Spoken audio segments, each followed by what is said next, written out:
So, what's up, people? So, I literally just got out of the most important exam I've ever done in my life. And I really doubt it will be another exam as important as the one I just did today. It may be an exaggeration, you may think it's hyperbolization of my life. It's not. It's not because it's an exam. Okay, so at the moment, I'm in Estonia. You were like, what? What? Why are you in Estonia? Just to do this exam. That's the whole, like, it is that important of an exam that I had to travel through countries, take a plane to do an exam. Because it's to enter the masters in France. And you may think, oh, that sounds very nice. It's very cool. Oh, everybody gets to enter master. You're wrong. I'll put the percentages of the masters in the screen. The acceptance rates of the masters I'm applying, it's around 2 to 3% per master. 2%. That means that out of 100 you apply, you get accepted 2 times, or like 1 out of 50. I will not apply to 50 masters. I maximum get 15, so without a part-time job, and 15 with a part-time job. So it's actually just 15 masters that you actually get. So I have the possibility 1 out of 50, but I only apply to 15. So that's like, those numbers are not in my side, you know. So that's like, I've been studying. I didn't even know I had to do this exam. It was until January, so I was in freaking Costa Rica. I called one of the people that went to my school where I am at the moment, and he did the same thing, like the same exact program I am doing. And right now he's at the school that I want to be doing one of those masters. So I called him, hey, like, how did it go? Did it go well? Like, you got in, how is it being there? He's like, oh, super cool, just get a 250 in this exam. I'm like, what exam? Oh yeah, like, you have to do an exam to enter into this nice masters. It's called the IAE Message. I was like, what? Sorry? IAE Message? To me, I thought the only thing that they took into consideration is the grades of the 5th semester of the bachelor diploma and your persona, your fit into the master. I thought that was it. No, turns out I had to do an exam to get into those masters. And in France, what happens is that you usually do those exams to enter into the private schools, what we call the grande école. So if you want to go to EDEC, ESSEC, EM Lyon, HEC, you do one big exam that's called the Tâche Match. People prepare for that exam for 2 years. For 2 years they prepare for that exam. I knew, also I do the IAE Message, which is very similar to that exam. I started preparing in January because the head of my bachelor diploma, they usually say at the beginning of the 3rd year, which in France is the last year, they usually say, okay, you need to do this exam if you want to continue into the masters. I was like, okay, but the head of my specific department, she didn't say anything, nothing. So I had no idea I really needed to do that exam to apply to the masters that I wanted to apply.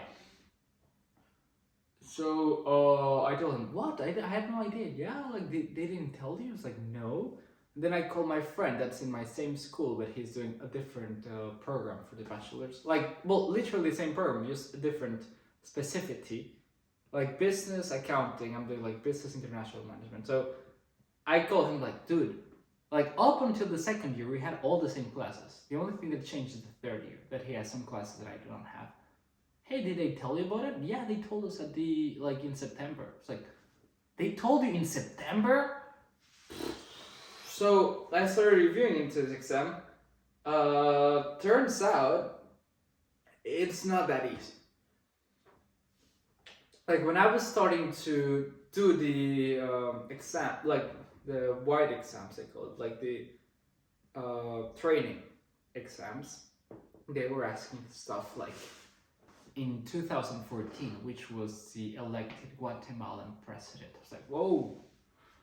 And then, like, for example, of the death penalty in France, like, I know it got abolished in 1981. I know the last death was, I think, 1977. But, like, even after learning all of that, that nobody cares, because then what they ask on the exam, it's like, yeah, and who was the last jury to vote to pass that law? It's like, what, like they ask those sort of questions. Like those questions you need to study for years. That's actually why the exam, like the grade you have, it's valuable for 3 years. So for example, if you do it, like if I did the same exam I'm doing today in 2022, then it's valuable until 2025. So it's years, and it's lots of luck because it's all multiple choice questions. There's no negative points, and you know, sometimes you don't know any answer. You put one randomly. You have 1 out of 5. You have 20% each round that you have no idea what it is, and then you may get it right or wrong, and luck needs to be part of you. So if you have the same knowledge, the same spirit, you're the same level of energy, same level of everything of knowledge, you just by luck, you can have totally different grades. So the average is around 200 out of 400, so around 50%. If you get a 250, you're very good. 250, you can be in the beach, you can have your hands like this, you can be chill, you're almost certainly getting to a master.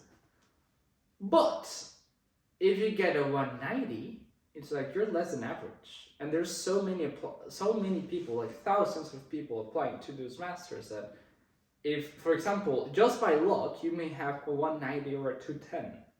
And if you get a 190, you'll not get into that master you want. If you get a 210, you can. It's that heavy, it's that psychedelic, nuts, bizarre. It's a war. It's a war. I had no idea. Like people in my school and all the people I know, they're the nicest people in the world. The school, they help you. Yes, it's difficult, but they help you, and they're nice. And I never really seen competition. Like yes, of course, everyone wants to be better than the other person, but like real competition, like aggressiveness, like oh, I want to be better than you. I haven't seen that. But they always told me, oh, be careful about the masters, be careful about the masters, be careful about the masters. Why? Because most of the people don't get in the freaking masters. It's just like that. It's just numbers, you know. If there's 30,000 people doing that exam and the master only have 20 spots, well, guess what? A lot of people will not get into that master. So yeah. So I came, and at this moment I was very preoccupied to this exam as well because I was not even in France. I'm doing at the moment an Erasmus exchange semester. So that means like I'm in another university. I'm in Sweden. So it's like, oh no, like when I found out a bit about this exam, at least if I would have been in France, and as well you have the right to do it multiple times. But I had like, if I would have known since the start of the year, I would have done like 3 exams, like one in like the end of the year, one like January and one in February, and you just take the best out of the 3. And you know, one I could have gotten a 180, one I could have gotten a 170, and one I could have gotten a 220, just by luck. Just by luck. Like you may think that I'm lying. I'm not. Like luck has a big part in these exams.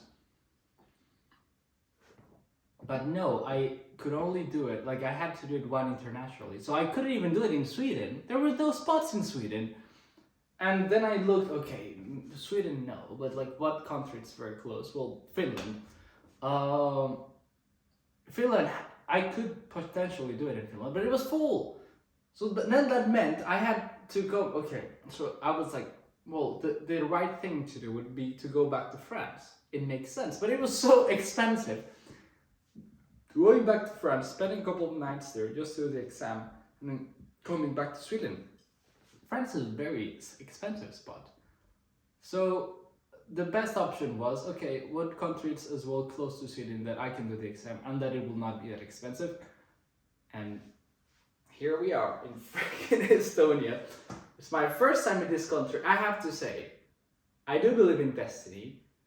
I did read Oedipus Rex, so I think that destiny wanted me to come to Estonia because I fell in love with the city. I think this is one of my favorite cities now in my life. And I've been to a lot of cities, and this city, Estonia, it feels like how to train your dragon, like the movie. So it feels like a real Viking city. Prices are like a third of what they are in Stockholm, because in Stockholm is just incredibly expensive, and France as well. Everywhere is expensive. Here it's not. Here prices are normal.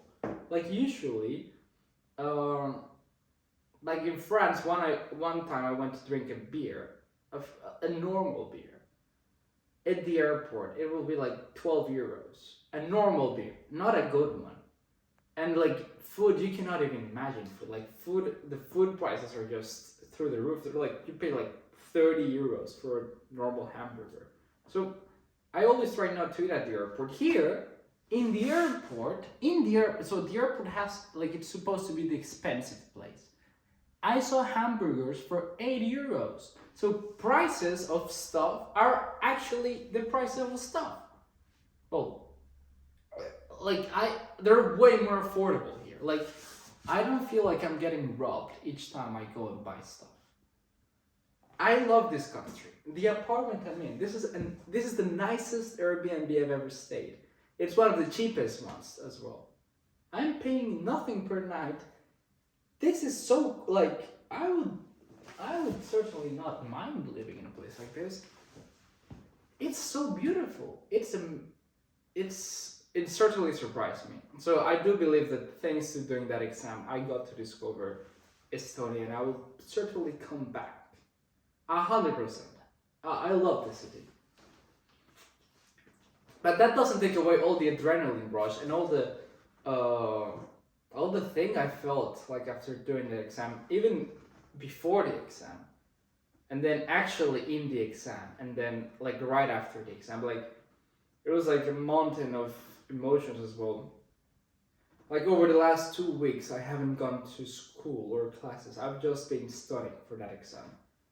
From when I wake up until I go to sleep, the only thing I do is, well, of course, eat and sleep and like basic human things. But I haven't really been doing anything much in basic human things in that exam over the last 2 weeks, like intensive. Like 1 month ago is when I actually started doing it, but it was like solid 2 hours per day. Now, like this last 2 weeks, well, especially the last week, around 8 hours per day, every day, just for that exam.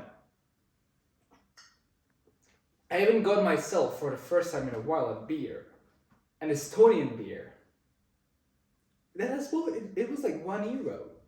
Like in Sweden, first you cannot get a beer that's more than 3% of alcohol. In no store, like you have to go to an alcohol store that's managed by the state. They're incredibly expensive, like wines that in France I would pay €2 for. Two, because I buy them regularly. €2 or €3 for a bottle of wine. In that like store, it's €12. So it's just like, no. Like it took away all the fun of drinking wine, because I could drink wine as like, I could use it while cooking, you know, I could use it like as one more ingredient. But now here, like, well, in Sweden, it was a luxury. It was, I cannot buy wine. I don't have the wallet for that, you know. And here, prices are normal again. A beer is €1. Well, everything is very nice, like nicely priced. Especially if you're a student. I think come to Estonia, man. It's a great spot.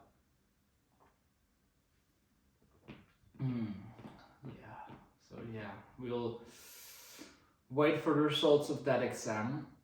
Heavy results. Like it's going to be bombastic. It's going to be harsh. It's going to be if I get more than a 200, well, just a 200 is average, so it's not even good enough, but 200 is a good grade, but it's average. So, like the French universities, they look at it, oh, you're an average student, they don't really want you. So, if I really want to get into the masters that I want to get, I should get at least like a 220, which I have no idea if I'll get, if I'm honest. I could get between a 170 and a 240, who knows? Who knows? It's luck. Hopefully, I think, okay, if I'm 100% honest, I think I'll get like 200, 210 max, if I'm very honest, because the general culture part destroyed me. The math part went well. It's 4 parts as well, so it's like French, English, general culture, and maths. There's 50 questions in the 3 first parts, and there's 20 questions in the last part of maths. But the maths questions, you're supposed to have like 4 minutes per question in the math section. It takes like 10 minutes well, not 10 minutes, but like it takes more than 4 minutes in the math, at least. In the general culture, you can do it in like 30 seconds per question or less. But in the maths, you need to think there, and they want to piège you. So they want to trap you. They put traps in all the questions in maths. They are like things to make you go, oh, like the logical one would be this. But if you think that, that's actually a dangerous thing about this exam. If you think that is the right one, you need to think like, okay, why do I think it's the right one? I really don't think it's the right one. Because if this sounds like a psychological reverse psychology, you know, like they want you to think that the ones that are correct, so you mark them, but those ones are bad. So if it seems too good to be true, it's because it actually is too good to be true. You need to think a lot for every question, every single question. But yeah. The results will appear in, I think it is, 25th of February. So in around 2 weeks, today is the 11th of February. In 2 weeks, I would have the results. We'll see how it goes. Hopefully, I have more than if I'm honest, if I have more than 200, I'm okay with it. I worked very hard for that exam. I don't think I've ever studied as many hours for one exam like this one. And hopefully it goes well. And thank you a lot for watching this video, and I hope I explained you the IAE Message. I know it's confusing, me myself, like that I'm being part of the French university system. I don't really understand it 100%. It's complex. But yeah, let's just hope I get a good grade and hope I get chosen in one of the masters that I apply. So yeah, thank you a lot for watching this video, and see you next week with a new adventure. Bye!